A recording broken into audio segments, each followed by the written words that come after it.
Forests cover only 25 to 30% of the Earth's landmass and about 1/10 of the Earth as a whole. One can find some of these forests at temples in Japan. Because these forests were on sacred ground, they were often safe from human interference.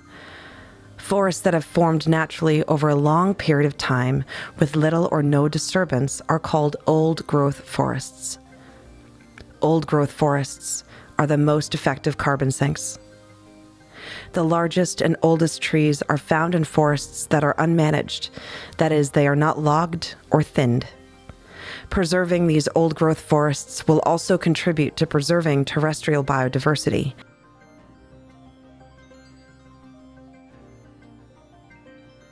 Adam Sachs is one of the founders of Biodiversity for a Livable Climate. Here in Miyawaki, a Japanese botanist who recently died in his 90s. And he discovered that plants, trees, forests grow stronger and faster when they're planted close together, which is very different from the conventional approach to planting trees. And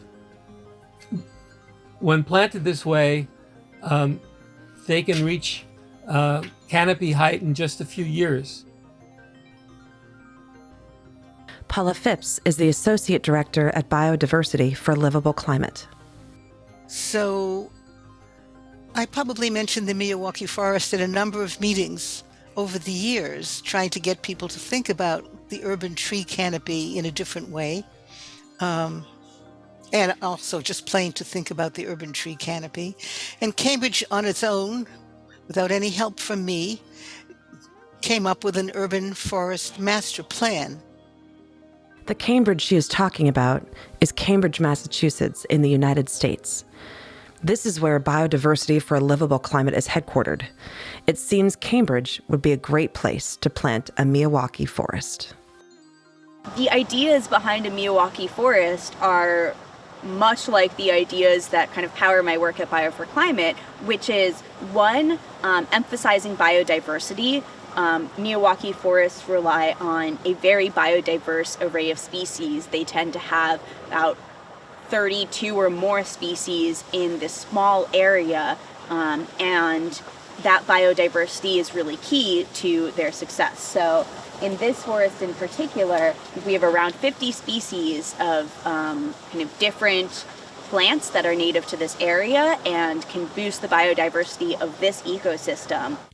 And Maya, who is the Assistant Director of Regenerative Projects for Biodiversity for a Livable Climate, realized the need for dedicated and motivated help. She reached out to various groups in the Cambridge area, like Mothers Out Front, the Rotary Club, the Public Planting Committee, and Green Cambridge.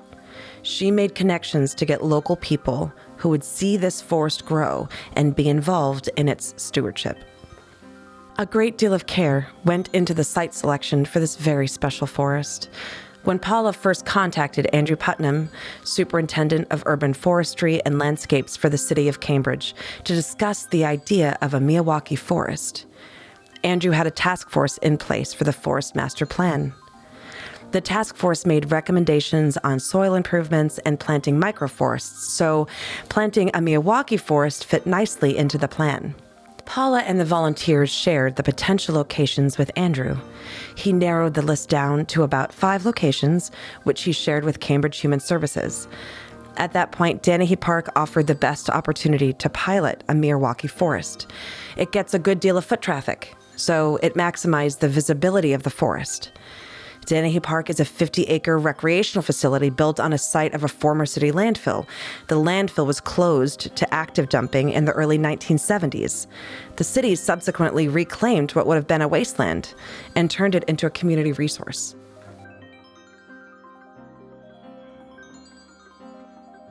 So now the location was chosen. What else needs to be done? Well, it would be great to be able to talk with somebody who's actually built a Miyawaki forest.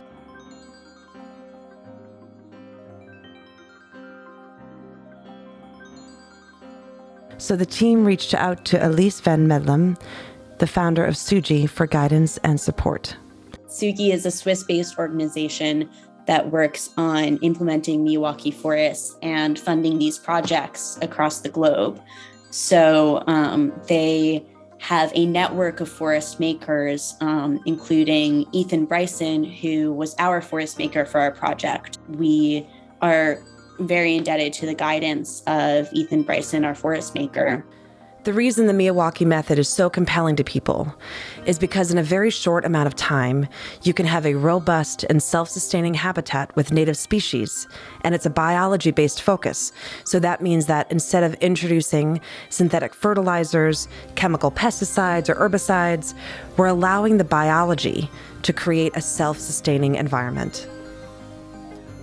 Akira Miyawaki has been responsible for planting well over 40 million trees with this method.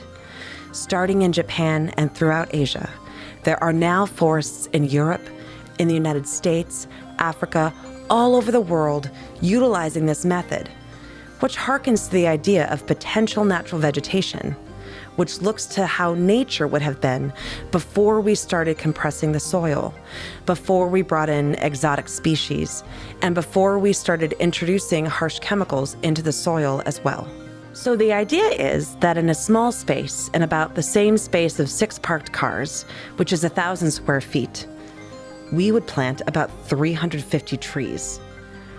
The trees are planted in 4 layers: a shrub layer, a subtree layer, a tree layer, and a canopy layer.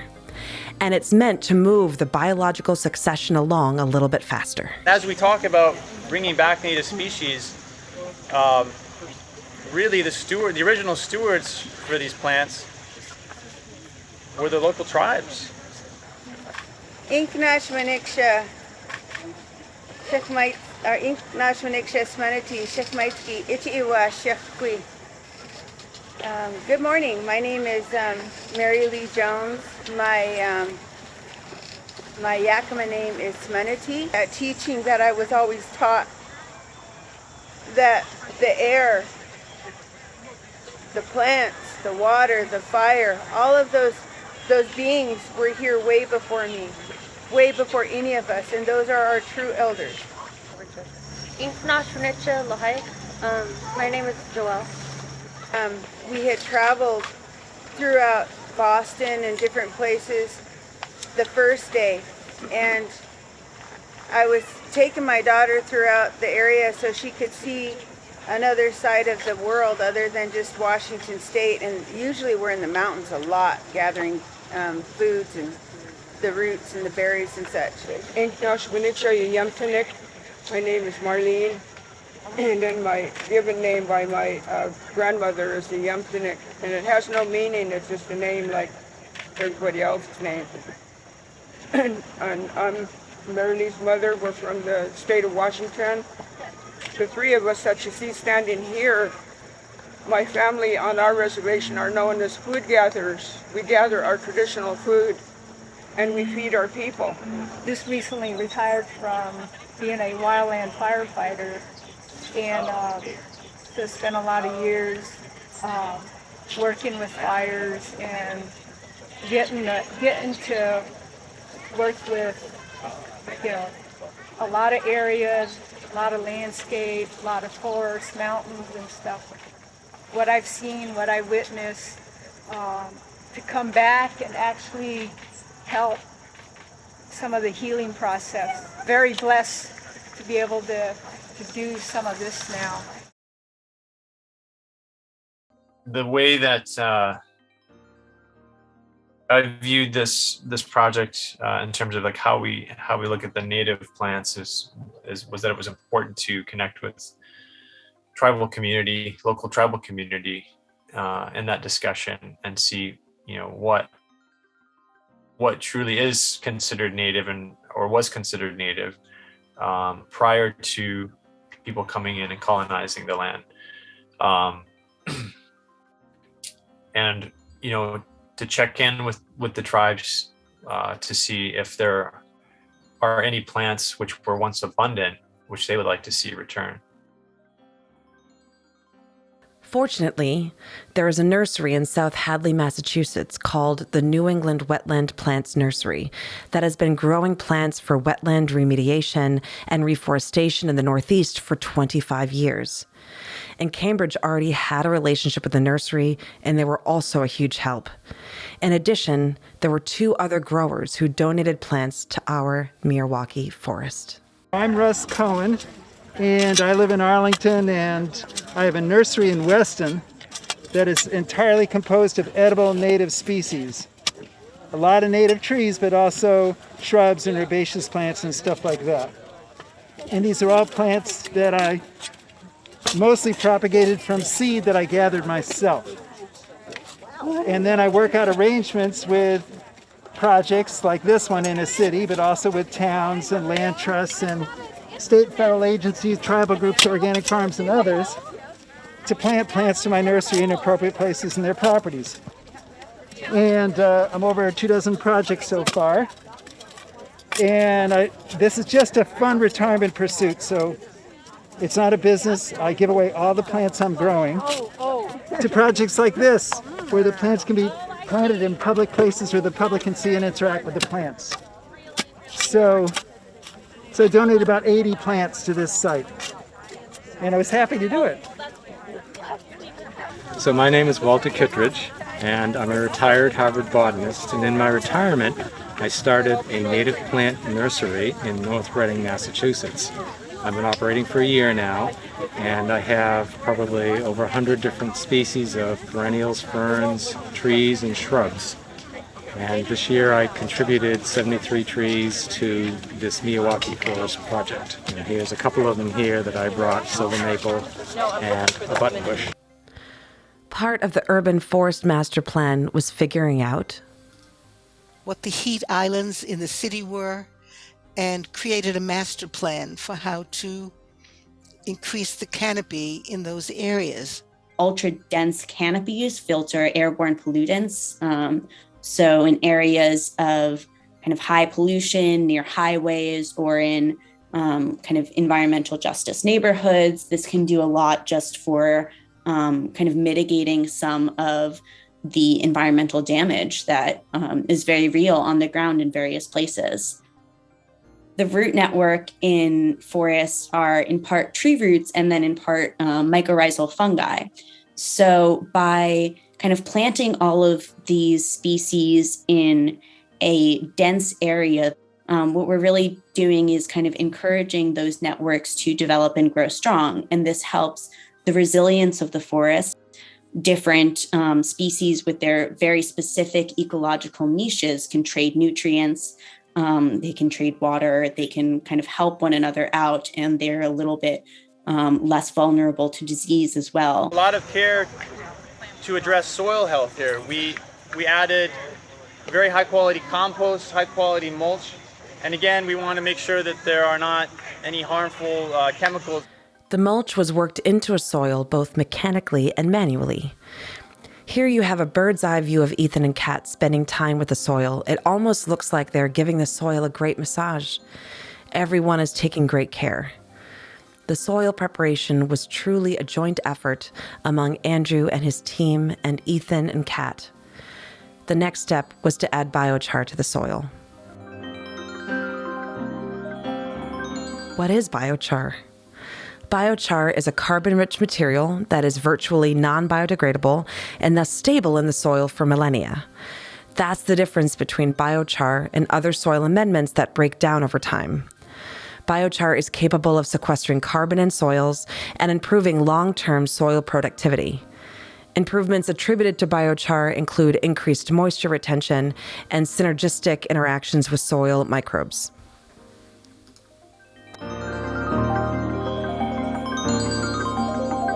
Now it's time for the compost. Compost is very popular these days. Many households save their food waste to make compost. The compost is rich with nutrients that help build the mycorrhizal network, but there's another amendment that is very critical: compost tea. Compost tea is a process of buying a high quality, high microbial count, fungal count compost that we actually buy. It's made out of organic cranberries on the South Shore. That goes into a 300-gallon drum of dechlorinated water in a mesh, almost like a cheesecloth bag, just a couple shovel scoops full. And then that water is aerated in a bunch of different food sources and different, like alfalfa, blackstrap molasses, sea kelp, and other things are added to the water. It brews overnight in that aerated process. The microbial count just explodes. It has a ton of probiotics for the soil. We applied several deep root applications where a needle penetrates the ground at a low pressure and actually injects the compost tea below the surface of the water, so it doesn't get disturbed by sunlight, UV degradation, and things like that. We also did sort of end of the day compost tea top dressing application where we soak the area with compost tea. You can take your plant, submerge it in the tea, and hold it down until all the air bubbles are out. Make sure it's completely saturated.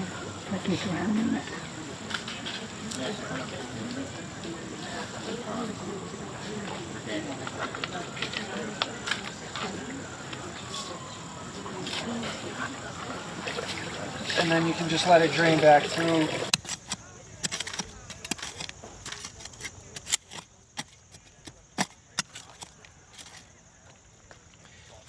And then we'll take the tree out of the pot. Sometimes you have to squeeze it a little, give it a little hug. You'll notice some of these roots are bound up. You can break some of them off with your thumb and your fingers.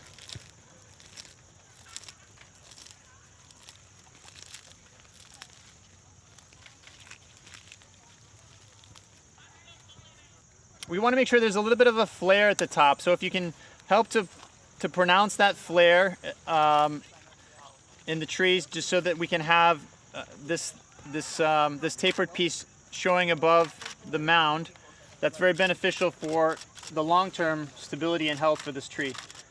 When I place it in the ground, I'm going to keep the potting soil level with the mound as much as possible, but definitely trying to make sure there's some of this flare is above the ground.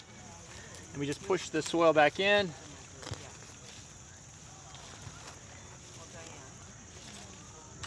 And I don't want to compact it too much. It depends on how loose your soil is. You may need to help and stabilize it a little.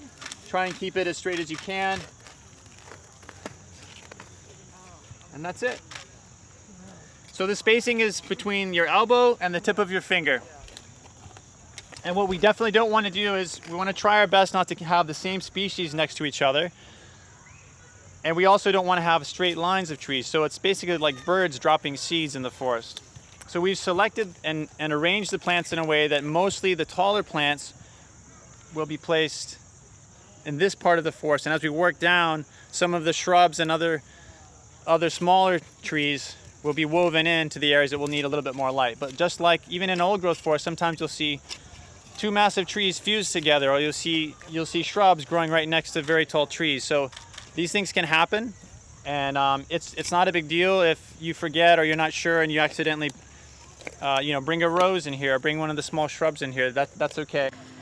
With this method, there is a period of time where you do need to do some maintenance, so there needs to be some help with watering and weeding for the first 2 to 3 years, but after that it should be fine on its own. Akira Miyawaki often said the best maintenance is no maintenance. So the idea is to let nature come back and thrive as it was intended to do. People all over the planet, millions upon millions of people, all doing their part in this restoration. And not only is this about healing our relationship with the earth, with the planet, but it's also about healing relationships with people. The power of what we could learn from creating a Miyawaki forest. Andrew and his guys, they did a lot of stuff here. There's a lot of work that got put into this. And, let's give a hand to Andrew's guys.